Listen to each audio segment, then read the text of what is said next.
இரண்டாம் வாசகம். விடுதலை பயண நூலிலிருந்து வாசகம்.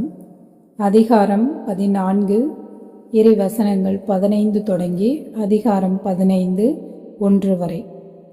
ஆண்டவர் மோசேயை நோக்கி, ஏன் என்னை நோக்கி அழ வேண்டும்? முன்னோக்கி செல்லும்படி இஸ்ரேல் மக்களிடம் சொல். கோலை உயர்த்தி பிடித்தவாறு உன் கையை கடல் மேல் நீட்டி அதனை பிரித்துவிடு. இஸ்ரேல் மக்கள் கடல் நடுவே உலர்ந்த தரையில் நடந்து செல்வார்கள். நான் எகிப்தியரின் மனத்தை கடுமைப்படுத்துவேன். அவர்கள் இஸ்ரேலரை பின்தொடர்ந்து செல்வார்கள். அப்போது பார்வோனையும் அவனுடைய படைகள், தேர்கள், குதிரை வீரர்கள் அனைவரையும் வென்று நான் மாட்சியுறுவேன். பார்வோனையும் அவன் தேர்களையும் குதிரை வீரர்கள் அனைவரையும் வென்று நான் மாட்சியுறும்போது நானே ஆண்டவர் என்று எகிப்தியர் உணர்ந்து கொள்வர் என்றார். இஸ்ரேல் அணிவகுப்புக்கு முன் சென்று கொண்டிருந்த இறை தூதர் இடம்பெயர்ந்து அவர்களுக்கு பின் வந்து நின்றார். மேகத்தூணும் இடம்பெயர்ந்து முன்பக்கத்திலிருந்து அவர்களுக்கு பின்பக்கம் வந்து நின்று கொண்டது. அது எகிப்தியரின் அணிவகுப்புக்கும் இஸ்ரேலரின் அணிவகுப்புக்கும் இடையே சென்று கொண்டிருந்தது. அந்த மேகம் எகிப்தியருக்கு இருளாகவும் இஸ்ரேலருக்கு இரவில் ஒளியாகவும் அமைந்தது. இதனால் இரவில் என் நேரத்திலும் அவர்கள் இவர்களை நெருங்கவில்லை.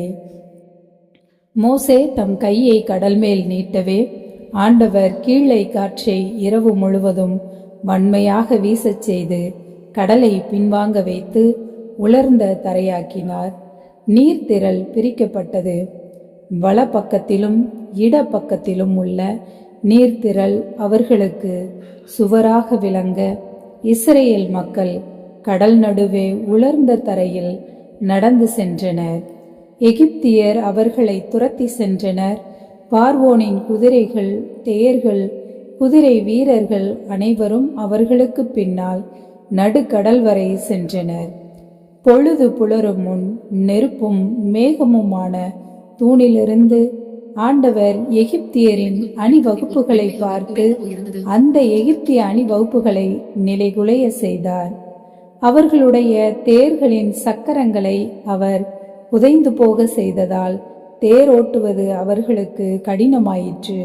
அப்போது எகிப்தியர் இஸ்ரேலரிடமிருந்து நாம் ஓடி சென்று விடுவோம், ஏனெனில் ஆண்டவர் தாமே அவர்கள் சார்பாக நின்று எகிப்தியராகிய நமக்கு எதிராக போரிடுகிறார் என்றனர். ஆண்டவர் மோசேயை நோக்கி, நீர்த்திரள் எகிப்தியர் மேலும் அவர்கள் தேர்கள், குதிரை வீரர் அனைவர் மேலும் திரும்பி வர செய்வதற்காக உன் கையை கடல் மேல் நீட்டு என்றார். மோசே தம் கையை கடல் மேல் நீட்டவே காலையில் விடியும் நேரத்தில் கடல் தன் முன்னைய நிலைக்கு திரும்பி வந்தது. அதற்கு எதிர்பட அஞ்சி எகிப்தியர்கள் விரைந்தோடுகையில் ஆண்டவர் எகிப்தியரை நடுக்கடலில் அமிழ்த்தினார். திரும்பி வந்த நீர்த்திரள் தேர்கள், குதிரை வீரர்கள் மற்றும் கடலுக்கு துரத்தி சென்ற பார்வோனின் படைகள் அனைவரையும் மூடிக்கொண்டது. அவர்களில் ஒருவன் கூட தப்பவில்லை. ஆனால் இஸ்ரேல் மக்கள் கடலின் உலர்ந்த தரையில் நடந்து சென்றனர். நீர்த்திரள் வலப்புறமும் இடப்புறமும் அவர்களுக்கு சுவராக நின்றது.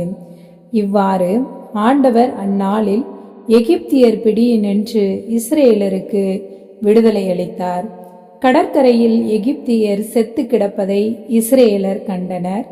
எகிப்தியருக்கு எதிராக ஆண்டவர் கைவெண்மை காட்டி செயல்புரிந்ததை உணர்ந்து ஆண்டவர் மீது மக்கள் அச்சம் கொண்டனர். மேலும் அவர்கள் ஆண்டவரிடம், அவர் அடியார் மோசேயிடம் நம்பிக்கை வைத்தனர். அப்போது மோசேயும் இஸ்ரேல் மக்களும் ஆண்டவரை புகழ்ந்தேத்தி பாடிய பாடல் வருமாறு: ஆண்டவருக்கு நான் புகழ் பாடுவேன், ஏனெனில் அவர் மாட்சியுடன் வெற்றி பெற்றார். குதிரையையும் குதிரை வீரனையும் கடலுக்குள் அமிழ்த்து விட்டார்.